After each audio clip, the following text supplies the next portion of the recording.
La France compte plus de 600 000 orphelins de moins de 25 ans. Cela correspond en moyenne à un par classe.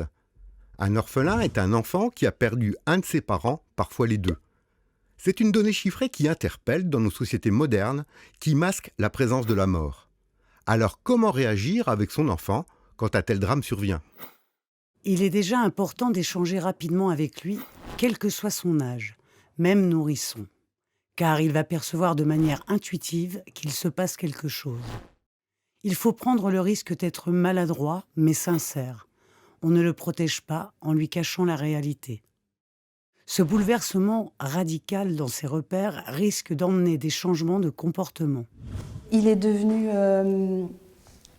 très très très coléreux et il pleurait tout le temps, d'un coup. Donc je me suis dit, je savais pas si c'était ça ou pas, mais je me suis dit, moi je n'arrivais plus à gérer la situation. Je me suis dit, il faut que quelqu'un nous aide. Ça a été pas évident. Elle a beaucoup réclamé son papa. Il y a eu plusieurs étapes. J'ai fait appel à des spécialistes, psychologues, éducateurs spécialisés, pour pouvoir lui permettre d'exprimer ce qu'elle ressentait. Même si vous ressentez le besoin de vous isoler, il est important au contraire de rester entouré. Alors que le parent restant a son propre travail de deuil à faire, il peut être judicieux de voir des professionnels, de se rapprocher d'associations, tout en gardant les contacts habituels avec les proches. En effet, les réactions de l'enfant peuvent être tellement diverses, en fonction de son âge, de sa personnalité, qu'elles peuvent en devenir déconcertantes pour l'adulte. Je lui ai dit à Jocelyn que donc il venait de perdre sa maman et que donc tu n'irais pas à l'école de la semaine. Et là, il m'a tout de suite dit qu'il voulait y aller.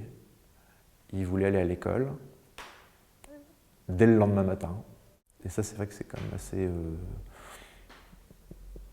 assez troublant, de voir à la fois ce courage et puis cette distance sur l'événement, mais quand même, je ne sais pas comment moi-même j'aurais réagi à son âge. C'est souvent difficile d'exprimer sa souffrance. Le deuil de l'adulte n'est pas celui de l'enfant. La douleur se manifeste d'une manière différente. Elle est tout autant intense, mais ce n'est pas la même.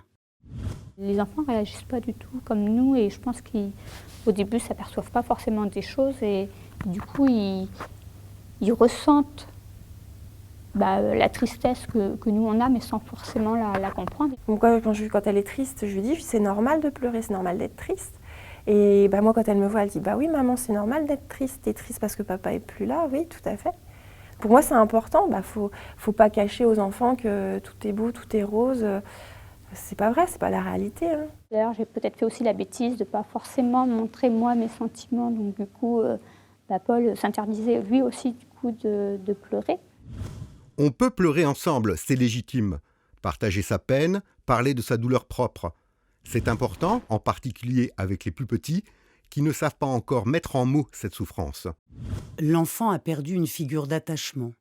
Il va lui falloir du temps pour assimiler ce choc. Et dans le meilleur des cas, se résoudre à cette perte.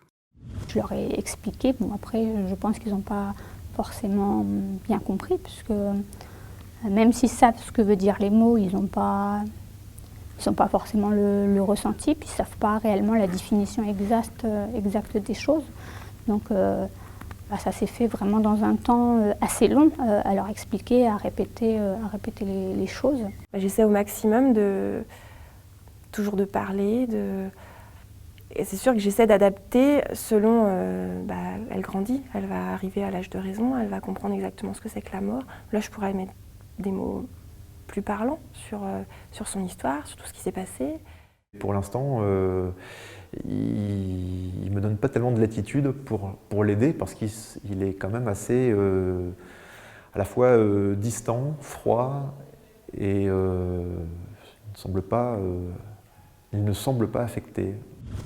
Si la souffrance n'est pas prise en compte, elle peut ressurgir plus tard, sous forme pathologique à l'âge adulte, comme tout autre traumatisme.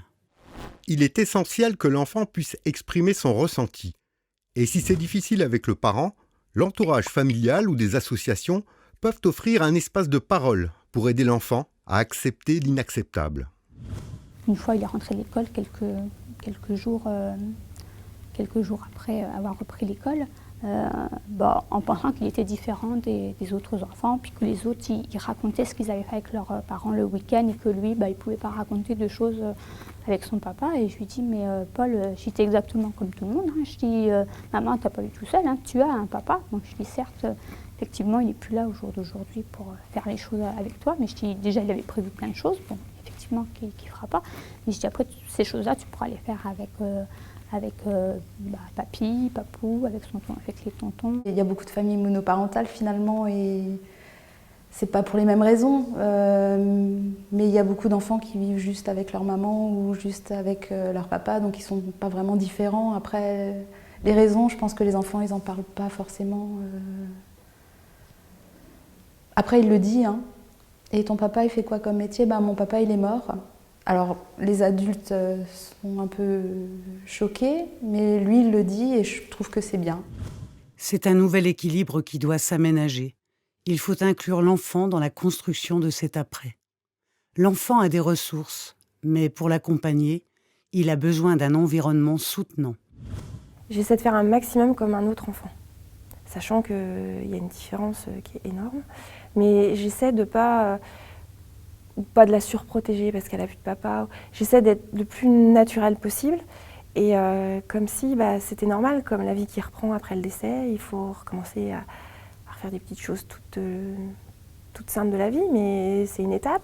Je me disais, c'est bien, il se préoccupe de ce qu'il voudrait à Noël, d'inviter un copain pour dormir. Je me disais, ça va, c'est normal, tout est normal pour eux.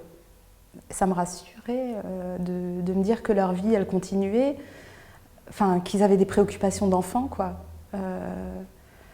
Et de me dire qu'ils avaient leur peine, mais qu'ils arrivaient à la gérer, quoi. C'est peut-être aussi la force du coup que peut avoir le parent restant, parce que nous, ce qu'on veut, c'est que lui aille bien, que lui soit content, que eux soient contents, soient joyeux, voilà. Et du coup, du fait qu'il le soit, du coup, nous, ça nous aide, ça nous rend plus forts.